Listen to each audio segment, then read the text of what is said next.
With Pinochet in power, everything was a sin. Not miniskirts, these guys are in drugs, these guys are using marijuana, these are marihuaneros, these are hippies. 1973 was the coup in Chile, and my mom and dad were on his side.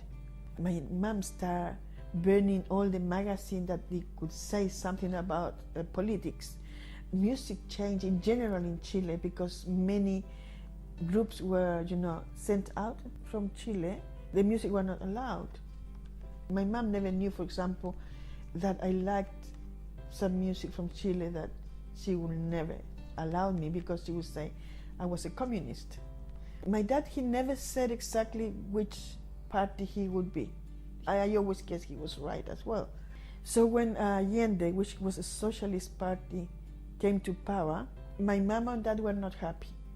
And very quickly, like in Cuba, there was no food, no detergent. The basic things were not there. Because my mom was a hairdresser, her customer, instead of money, they would pay with sugar, with oil, with flour.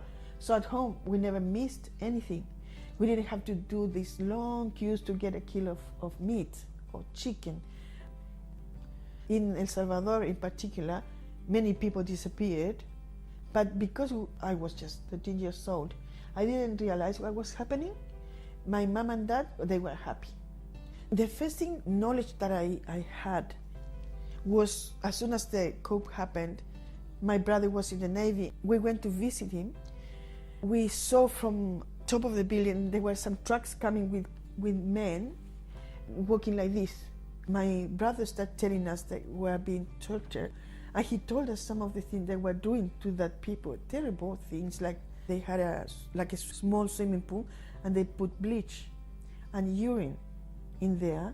They would put them in there to get their skin itchy and take them out, trying to make them talk and put them again. And I was just 12 or 13, I felt bad about it. But he was telling these are communists, if we don't do anything, they will kill us. My mom and dad always would say, oh, Pinochet saved us. If it weren't for them, we would be dead. I grew up with that thinking. But when I went to study English at university, I started seeing things and listening things that I never knew. For me, they were sent overseas or they were in jail. But I never knew the people was actually killed.